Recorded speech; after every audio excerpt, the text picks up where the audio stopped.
that have split push potential coming in from the Benedetta, and even worse, Cho here as well. You gotta have to respond with some form of high ground or mobility in order to encourage your own team to be able to counter push. In this case, Baxia does do the job relatively well, but how well would that be in the end of the day?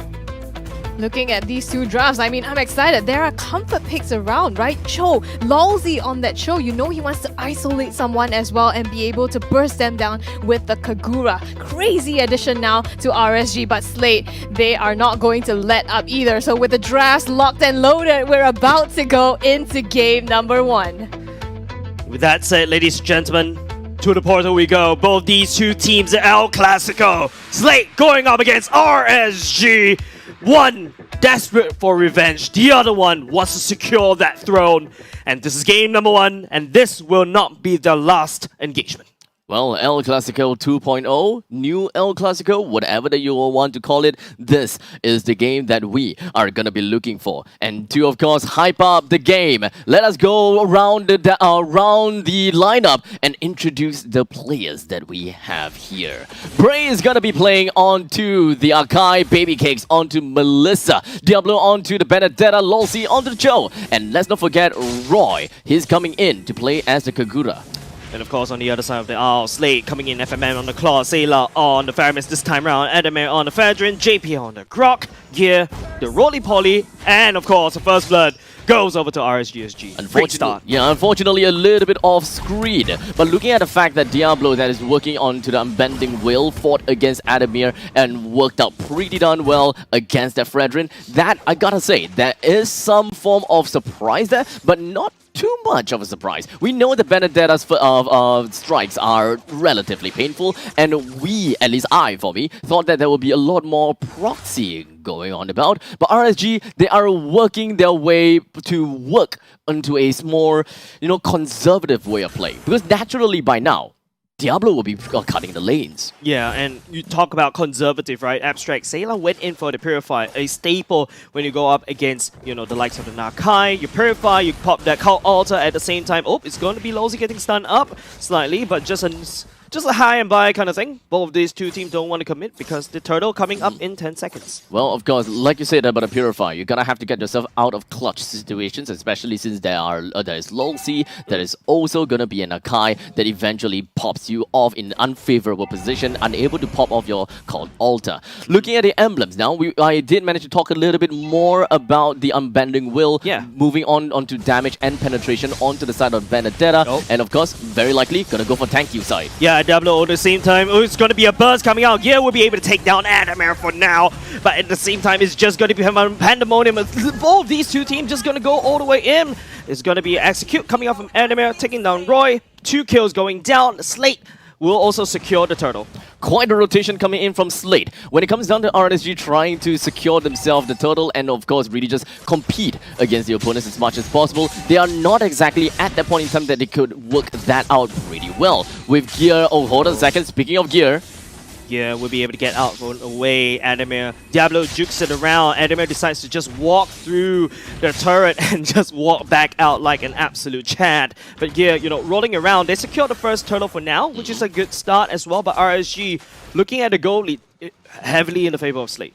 Well, back to the topic, right? We're looking at how Slate was playing and how things works out. Slate, understandably, does have a slightly stronger early game power when it comes down to survivability as well as damage. They all mash up together due to the fact that looking at JPL as a Grok, you've got great skilling of health, you've got great damage coming from Power of Nature. When it comes down to Gear, mobility, damage, you can constantly throw in the damage because of your shields as long as they keeps on hitting over and over again. And you can also deal with pesky tanky characters such as Akai as well as the Cho, especially if Cho is trying to go for the tanky side. Gear will look at them with no problems at all. Yeah, but you know what's grinding my gears right now, Abstract? The fact that Oh, it came out by accident once again.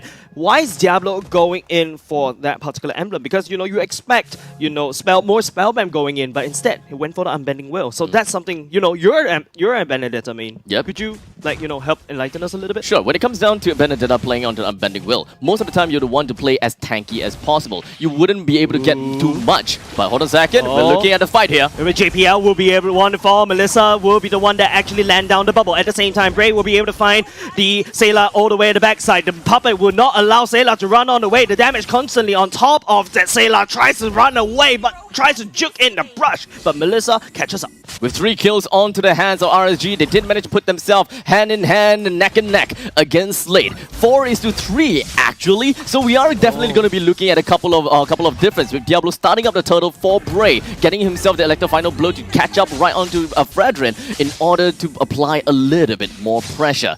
Back onto the Benedetta top, right? You were asking something along the lines of Unbending Will? That's correct. When it comes down to the Unbending Will, more damage when you have lower amount of health. Yes, sustainability would definitely work out greatly for you, but might as well just go straight in for the Festival of Blood. More damage is what you will need whenever you are trying to go for defense items. This way you will be able to scale both ways, tank and damage. The lower health that you have is in terms of percentage, the more damage you deal based on to the Unbending Will. And let's be honest here, if a tank Benedetta is looking at maybe 500 health, for example, your damage is pretty much equals to, you know, a Benedetta that built up items, and his HP is definitely a lot lower in terms of percentage. Yeah, just look at how Diablo cuts away very quickly. All of a sudden, you don't really have a lot of pressure at the bottom time. Diablo just rotates all the way to the mid lane very easily, but Gear is already there. JPL and Lozy always keeping each other in check, but the members of RSG pass by Gear. Gear will get knocked up in the air. Diablo on the chase. Roy as well, but he gets hit against the wall. But it is also going to be the call altar that saves Gear out of this pisky situation as Adamir coming in, and RSG disengages for now. Definitely the Shadow Stampede that did manage to do a lot of work. In the meantime, up to the top side, Lozy trying to get himself out of the grass from the side of Slate. Oh, Blazing Duet joining in. Lozy desperately trying to Shunpo will be able to, but he's going to be Bray. That be the Adamir comes in for the flank, but Lozy's still lightly alive, but he gets knocked up in the air. Adamir will pick him up, and that annoying roamer from the side of RGSG, his baby cakes will also go down by JPL Spit. That is exactly why you should not undermine the capabilities of what Fredrin is able to do in all of that fight. Whilst being tanky, you have knockups, you have taunt. You done your knockup, the next moment you can taunt. So in those exchanges, Slate's Slate's Fredrin played by Adamir, you have knocked up 2 different person and taunted 1 different person as well. Quite a lot of value if you ask me. Not a constant lockdown, but it definitely worked out great. At this point in time, Lozy has really found himself in a really bad spot. Bray tried to go in with a little bit more additional damage as well as a couple of, you know, stuns if I could, but it doesn't seem like things are going to be working too well for him, you know. Fredrin really just popped off at that point in time and didn't even lose much health. But at the same time, we're going back in the action. Bray will be able to pin Adamir onto the wall, giving the kill over to the side of Roy. At the same time, FMM, you know, Blazing Duet all the way to the back guy. Lozy is below. Members of Slate, they cannot catch as he will be able to walk out just alive. Baby Cakes will dish out a lot of damage, but Diablo, he's here. He's a general. He's looking for the cleanup crew as Gear will fall down as Diablo punishes Slate for their aggression. The bottom lane has now been unlocked, considering the fact that Diablo have already destroyed the outer turret in the bottom lane. There could be a lane, no, that definitely is not going to be a lane swap. This way, Benedetta will be unlocked and it will be constantly be able to roam around the map as much as possible, providing a lot more, you know, impact throughout the game. In the meantime, if Benedetta is able to push the lanes far enough, Fredrin has to look after his own lanes, and if he don't spot Fredrin and he's in the team fight, he's going to continue fighting out for the inner turret. I think what RSG did really well in the early parts of the game, Diablo focuses down on the bottom side. The mobility of the Benedetta allows him to roam towards the mid lane, and also with Gear, right? Just matching Gear's rotation. So RSG, I would say that 1 turret takedown is big for RSG. That was kind of like an investment from the side of RSG, right? Yeah. Kind of losing the previous team fight. Well, it's not exactly a loss, it's more of a stalemate, I gotta have to say. So it is definitely a blessing for RSG that they did not lose more than whatever that was happening in that fight, right? Yep. If they lost more, then maybe the trade wasn't that effective. But RSG, they lost a couple, but they traded it out for the bottom lane turret, so that is kills into objective. Yeah, and not only just that, right? Because Diablo has already done his job at the bottom lane, he's now focusing on the mid. Just take a look. Just 1 sneeze on top of Slate's mid lane is going to crack it wide open, and all of a sudden, you know, Gear will not have any more access to the to his own jungle, because you rest assured, RSG will hard invade that jungle. Definitely not an easy game for Slate. They would want to go for fights, death ball fights. Looking at the fact that there is a Claude, there is a Faramis. Yeah. As much as possible, you want to go in as a death ball. You want to get opponents into a ball as well. But RSGSG, they're not gonna give that to Slate. Not gonna serve them onto a silver platter or golden platter in this case. They're doing as much split as possible. They're spacing each other out as much as possible. Look at Lolzy in the middle lane. You know, just kind of wondering about Braze in their lower quadrant, kind of wondering about too. Oh, he came in with the spin and he takes the Lord away from Slate. It's supposed to be theirs. The conceit play will make sure Bray gets out alive. RSG, they take the Lord. They took the Lord. They took the top lane first tier turret as well. Now most of the outer turret has already been destroyed. The middle lane outer turret is just by a short little bit of stone. You know, the whole structure is balanced by a single pebble. Yeah. Just a single touch and it's gonna go down. This way, we can pretty much be sure that the inner turrets are definitely gonna go down real soon if Slate does not play this well. Yeah, Slate's definitely not going to be able to play this well, in fact, because they've lost too much structures already. Just take a look at the mid lane. One more sneeze, like I said, but Bray is already hard invading, and now it's going to be Adamir going in. Bray just running around the gardens, the wall being built out, but Bray will be able to roll all the way out. Diablo already in the middle. Like I said, Slate will not have ownership of their own jungle, but Gear coming in for this flank, but there's so much happening all across the map. Slate is desperately trying to hold the threads together, but the bottom lane, the Lord has taken down the turret. Slate is trying to get the best out of the both worlds. They're trying to defend as much as they could in the middle lane and the bottom lane. In the meantime, Baby Cakes! Oh, Baby Cakes, he's gonna get called out. The call out will be activated. Brave trying to push the member of Slate away. Okay? But it's gonna be Roy buzzing now. Sailor, in the meantime, what? Not even the call out will make sure he stays alive. Slate will be able to take down Baby Cakes for now, but at the same time, they should be able to hopefully try to convert that into something. But Diablo, oh, he's the cleanup crew. He's already here. Slate, they can't do anything at all. They should be able to push RSG back just a little bit. But RSG, they've talked too much in the early game. The fight is not necessarily over just yet though, because Slate, they have just received their power spike. They definitely got more enhanced item. FMM picked himself up with a win on nature. No longer gonna be that afraid of Baby Cakes nor Diablo. Looking at JPL, Blade Armor, Gear has also picked up the Guardian Helm. Adamir, he doesn't look very safe at all. Bray will be able to pin Adamir right into the wall. The members of Slate, they're not ready for this. The counter will get kicked away by Lolzy as JPL desperately trying to get back. Bray will be able to sling his head as the puppet will be land down by the beside Baby Cakes, leaking out damage all the way to the backline at the same time. But FMN coming in, he doesn't have the blazing away. He will be able to use it now with the wind of nature to keep himself alive. But Diablo, he's all the way in the back end, but he will not be able to punish Slate. Unfortunately, when it comes down to both of these fights, Slate has lost 3, RSG lost 3. There are definitely pressure coming in from the bottom lane. If RSG would have been able to hold it a little bit longer, that would have been quite a fracture onto the bottom lane's inhibitor turret. So much microplay in this abstract. Just look at this. Bask in its glory. So much small little teeny tiny things that Lolzy tried to put out. It's so good. Let's not forget about the fact that Baby Cakes does have Muddle's protection. You know, just immediately, he could have just stood right at his spot and continued firing away all the strings, all the needles. But no, he realized that that Lolzy is about to go down.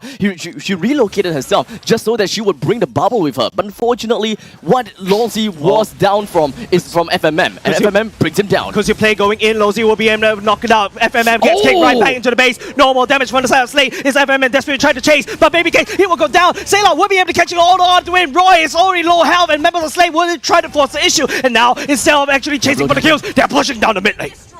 He's eventually just going to be slowly pushing it out. The members from Slate, they know exactly what is going on. And this is exactly what we're talking about when it is coming down to split composition. Most of these splits should be addressed either by Adamir or Gear. Naturally, I will call it for Gear because he's going to be the one that have most mobility. But unfortunately, the Lord is available, thus he can't excuse himself. Lolzy, he's already in a little bit too deep, but at the same time, backline, it's Diablo threatening the backline for the side of Slate. They have to let go of the Lord at the same time. Another fight happening in the front side. Roy, burst! Sailor all the way into the ground. And now Slate doesn't really have a counter for them to try to continue on the fight. RSG will pull the trigger. They will try to take the Lord instead. But then again, off the other side of the map, it is Diablo that takes turrets one by one. Diablo is just minding his own business. The middle lane first tier turret is finally destroyed after holding on for such a long time. Diablo is on the clock. He knows that he can only push this bottom lane as this long. And now FMM just recently joined him. Diablo. He's just going to be joining in with the rest of the audience here in the Lost Pit. Oh, Adamir, the taunt going in, but Roy will be able to burst it down. No more front line for the side of Slate right now. It's all up to JBL to try to hold the line. But the Muddles, the puppet, he's actually putting out so much damage on the back line. At the same time, Gil will be happy trying to survive, but the count altar coming in clutch. But Bray, he comes in, pins Slate into the wall once again. FMM will be going into the back line. He shuts down Roy, but the Lord cut HP, but it's going to be a Slate. No, it's going to be RSG Lord. And now Slate has to brace for impact. That is another Lord that is going to be credited over to the side of RSG. Yet another Lord that will be marching down the map, that will be putting a lot more pressure onto Slate. One thing that we definitely did not realize throughout the entire fight is the fact that the bottom lane inhibitor turret has even been destroyed. Diablo on this Benedetta creates so much space since the first minute. Adamir, as the Fredrin is unable to keep up. Not even Gear will be able to keep up as well. Look at Diablo, constantly split pushing, just dismantling Slate one by one. The constant communication coming in from RSG. They understood where Slate was by the minute, by the second. By the thread as well. Literally. Now this is definitely going to be a tough one for Slate to crack. With the Lord pushing down in the bottom lane, Diablo's pushing up in the top lane and just defying gravity, defying Fredrin. And middle lane, the creeps comes in tandem. Yes, in tandem at the same time. The Lord's already in the enemy in Slate's base. It's RSG. They're trying to put out the damage. Baby Cakes tossed the puppet all the way in. The members of Slate focusing on Lord will be able to defend it at the same time. Mid lane is a little bit, but JBL coming with a round charge. Taking two members for the side of RSG. Knocking him up again. FMM will follow soon, but the Cake coming out of Losing. But FMM battle barrier is just out of danger as RSG. They take JPL for now. Slate Wounded has to go back to heal. Impeccable positioning coming in from the side of FMM. He evaded himself out of the kicks coming from Cho multiple times, time and time again. But unfortunately, Slate, it is not done yet. And the Mary is going to go in. He doesn't really have the ultimate to charge it all the way up. He may have already lost too much. 38 seconds on the cut of death timer. RSG still 5 men strong. Two inhibitor turrets destroyed, top lane and middle lane. This is as far as Diablo can go for the split push for any more objective. The final split push objective that he's going to look out for is that final core. Final fight. This could be it. JPL all the way to the backline. Bray will be able to pin in Gear all the way back as Losey. Oh, he kicked FMM. He's getting locked down. Diablo will be able to shut FMM all the way to the ground. The wall charge is not enough for Slate to hold on RSG. As RSG hungry for the win, they will take game number 1. Oh my goodness! When it comes down to the first game between RSG versus... He needs to secure the purple bus, he needs to farm his jungle, and we can be sure that Grok's gonna try to make things as difficult for him as possible. Well, ladies and gentlemen, this is what we are going to be looking at. Team Slate versus RSG. I gotta have to say, this is a tough take as to who's going to be the one to win this match. Because both composition, boy oh boy, their own flavors, their own understanding on how they adapt from game number 1. So as we enter the portal into Sanctum Island, which team is going to reign supreme? That's it, ladies and gentlemen. To the land of dawn we go. This is game number 2. RSG at series point. They will want to inflict emotional damage against Slate, especially taking one series from them to signify that RSG, that grand finals last season isn't a fluke, and they're looking to repeat that again. And of course, let's get ourselves back onto the game and look at who is playing what. When it comes down to Slate, Sayla will be rocking the Valentina, the ever so cunning and cunning and thievy, I don't know. But of course, Adamir will be playing as a Fredrin, ever so annoying. JPL onto the Mathilda, FMM on the Panther riding Irithel, and of course Geared, the wall hopping Ling. Same time, RSG, Lozy on the Grok, Bray on the Fanny, Baby Cakes on the 1-1, Roy on the Farsa, and Diablo on the Esmeralda. It's getting spicy. It's getting hot in here in the studio, Abstract. It's getting definitely hot, I gotta have to say this. Both teams, they would want to exert their dominance into the early stages, and as you can see right here, Bray is doing whatever that he has, but unfortunately, you can't get yourself out of the hands of Roy. He does have wings by wings. He puts himself right into the face of JPL pretty darn easily. And just from this, we can infer that RSG, they just want to go for an invade. And like I said, RSG, they definitely have got a better composition for invading. Yeah, and of course, you know, with so much walls, Bray, the power spike is already here, but it's going to be Lozy next say flickers over the wall, but Diablo is already chasing through. He does have the ultimate charging all the way up. He can actually take the fight. He will jump on top of JPL, and he also get at the same time, a bit loud low, and we're coming in for the taunt, just barely saving Slate, but Diablo walks away, stays high a little bit as he continues walking away. Well, Diablo bought a lot of time, ensure that Lozy is able to run away while he's hiding inside the brush for a little while longer. Well, Team Slate, they have I believe that they lost their orange buff. I'm not very sure. We gotta have to take a look onto Brave, whether he have the buff or if Link doesn't have the buff. Another telltale sign, Bray is only at level 3, and at the same time Gear is already at level 4. That's a good sign for the side of Slate. Should be able to secure, not only just secure the buffer, right? It's just the fact that you are one level slightly ahead in terms of the EXP. Now JPL losing his life in the early game is not too big of a problem. Not too big of a problem. Position 5. But RSG, you know, they are showing that they want to bite and they will snap it hard. Let's take a look at the overall composition and how RSGSG would want to play, and maybe along the lines we'll be able to unravel a little bit more secrets around them. But unfortunately, they're not going to let me do that. Yeah, Lozy, JPL coming in for the circling eagle will be the one that secures that kill for the side of Slate. But now it is going to be a turtle fight going in. Diablo gets taunted. It is going to be Diablo once again starting the turtle for RSG once again. Bagheer is around in the corner. Both of Retributions are also up. Both these two teams looking to strike. They do have the purple buff too. It's up to who has the support of which teammates first. 3 minutes and 17 seconds into the game, RSGSG have decided to pick themselves up onto the turtle. The armored turtle is what they have set their eyes on. And not to forget, Diablo and Lozy opening up the map as much as possible. Don't think that Adamir will be able to do much in this fight, but the first turtle definitely goes over to the hand of RSGSG, no problem. Why? It really boils down to their composition. Torpedo in the top lane. Using the ultimate just to get on away, will be securing the orange buff as he gets on away. At the same time, Sailor try to do some damage and try to push away RSG, but the aggression coming up from RSG is a little bit too hard. In the meantime, Slate will take one kill up top side. Cross map action, I gotta have to say. Torpedo up in the top lane, and let's not forget, we even have Brady just runs right in. Lozy will be able to run away, no problems at all. 2-1, and that is the scoreline 4 minutes into the game. With the items popping up, we'll be able to tell a little bit more about the story, but RSG and Slate, they're not giving us that luxury. Circling Eagle will be going in, but Sayla will be the one taking down Bray. And now that's a jungler that's getting taken down by the side of RSG. You limit that Fanny, and that's good news for Slate. It buys a bit more time, just a bit more time. Well, technically, Bray is still at level 6 and Gear is level 7. The EXP deficit is not too huge, but that could be a possibility that right now, Bray is telling his teammates to give him farm. Let him farm a little bit before he joins back into the battlefield. As such, from this point on, we may start to see a little bit of adaptation, a little bit of change of playstyle from RSG, where they start to play a little bit more defensive, opening up the map, but not necessarily jumping into the heat of the action. Yeah, lots of gold energy is already set for FMM. FMM on the Aerithel is a lane bully against 1-1, slowly chipping away the defenses. Let's take a look at the players' goal. FMM currently leading in the goal because of the gold energy.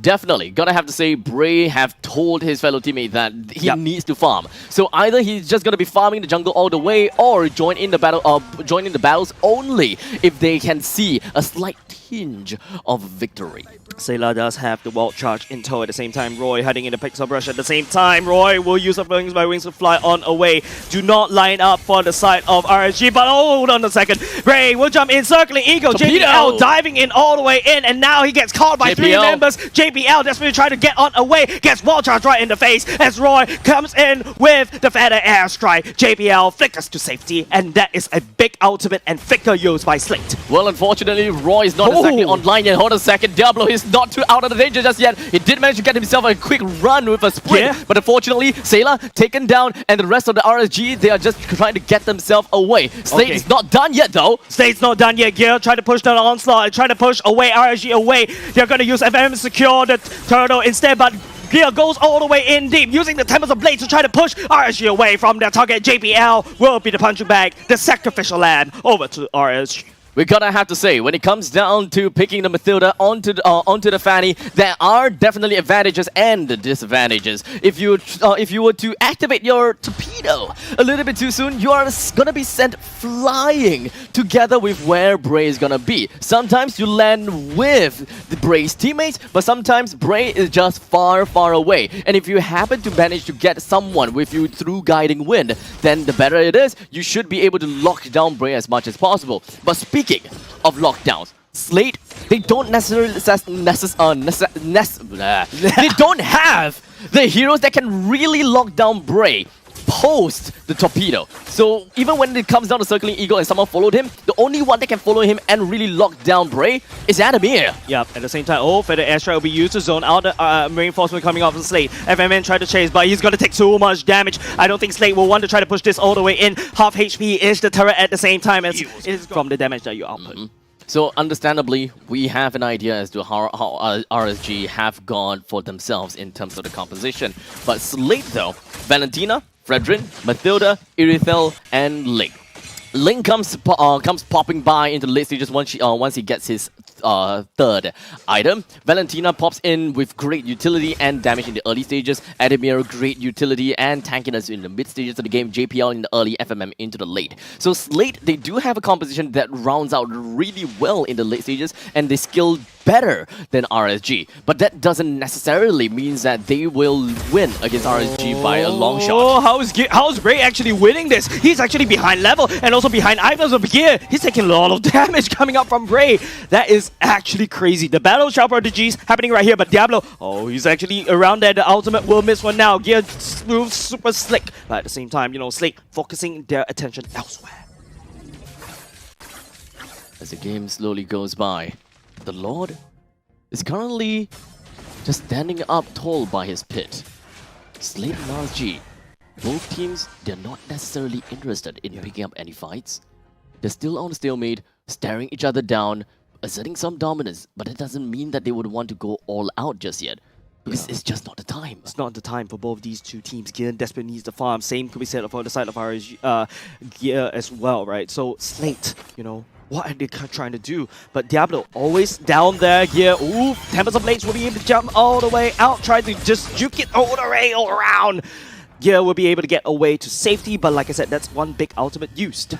That fight was a testament for RSG to understand just how much damage Slate have onto the side of Gear. And looking at all 4 blades being hit on the Diablo, and Diablo wasn't even half health down, it definitely gave Diablo a lot more confidence into just jumping into the faces of Slate. So from this point on, once Bray has gotten his power spike, which is getting himself the Malefic Roar, there could be a chance that RSG will start to play aggressive again. And Diablo, he should not be too afraid of jumping right onto the back.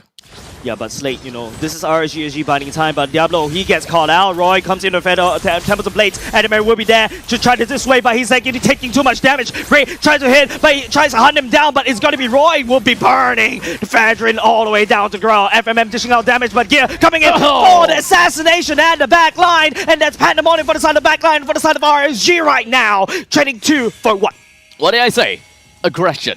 RSG, they had an idea as to how Slate is doing in terms of the damage department. Sizing each other up. Really, this is really just testing, just pushing out your gloves just in front of your opponent, just to test distances. That is exactly what Diablo is doing. So he knows the level of tankiness that he is at, how far he can stretch himself, how far he can push. He's doing it right now. And now he's got his Oracle. He's going to be even more sustainable coming into the next few fights. RSG, they're slowly picking themselves up. But that doesn't necessarily mean that a Slate is slowing down either. They are definitely on curve, and both of these teams shows no signs of yielding.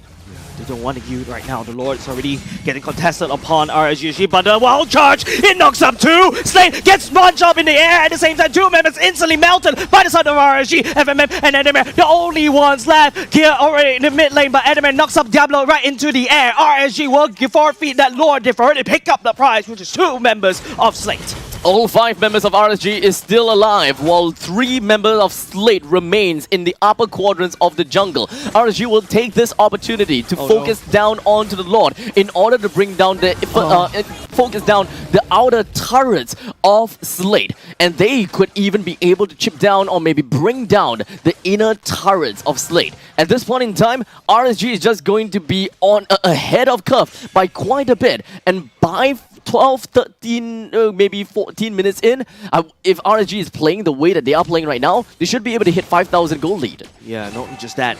This Lord, yes, it's a small little Lord, doesn't really have the charge. A baby Lord, but the super minions coming in will provide so much standing gold for the side of RSG. Therefore, you should expect RSG right now, look, securing more gold. Look at that. Roy already picked up the glaive, more magic penetration. You do know that that feather hair strike is going to hurt. Feathered hair strike. Feathered hat. Feathered hat strike, yeah. Put on your helmets at the same time, but yeah, speaking about helmets, have to wear one. He's taking too much damage from the Lord, combined with Esmeralda right now, but Slate, another fight happening. The Wild Child will miss. Adamir hiding in the brush right now. Roy at the distance, bending down the feather airstrike, but will not be able to hit any targets. But then again, RSG sending the payload down the bottom lane.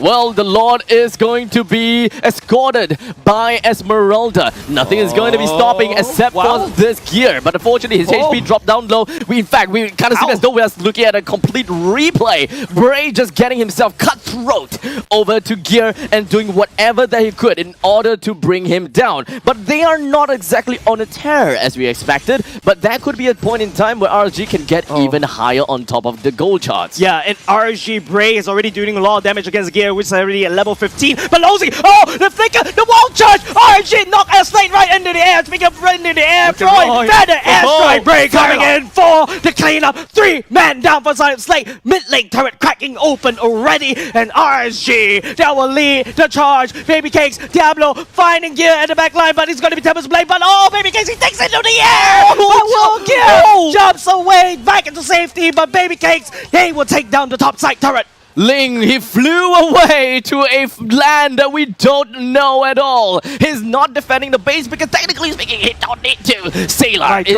still there. But even if he went back into base, he could not have done anything to defend the middle lane and the top lane. And with that all being said, it is 13 minutes and 45 seconds. We are looking at a 5,000 goal lead as I expected. Yep. So RSG, they are really on ahead of the curve. They are not going to be yielding themselves to Slate. And from this point in time, I wouldn't be surprised if they're just going to be conducting a melee of death. And not only just that, RSG does have the high ground. They do have the feather airstrike. Sayla could also do the same, using the tools of death of RSG against their own. But then again, RSG has so much structure standing. Slate has nothing to defend except for that bottom lane. One thing that I am relatively surprised is the fact that RSG did manage to make full use of that baby lord and all that came with it. They chowed everything down like a hungry toddler. They brought down so many turrets in that short amount of time. But RSGSG, it kind of seems as though they are prepping themselves for one final fight. They're trying to look out for gear, but unfortunately it doesn't seem to be the game plan they're looking out for. But one thing's for sure, they managed to push in the top lane as much as they could in order to create space for this Lord take completely uncontested. Uncontested at all, Amstrike. Slate cannot even touch his own purple buff. Gear right now, the lane on crutches, doesn't have a purple buff, forced to push down at the bottom side, but you are rest assured, Bray, the battle of the child prodigies, they're gonna walk all the way and look at Bray. He's hunting for gear. He knows! He's jumping around! There's no way for you to run! Bray will be the one that triumphs. There's only so far you can run, but you can't hide.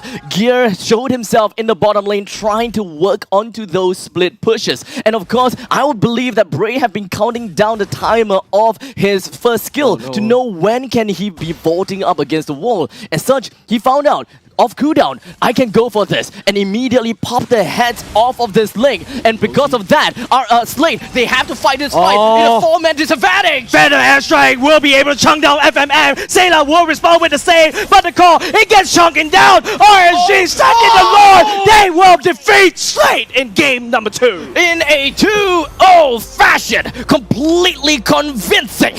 RSG, they stopped at absolutely nothing.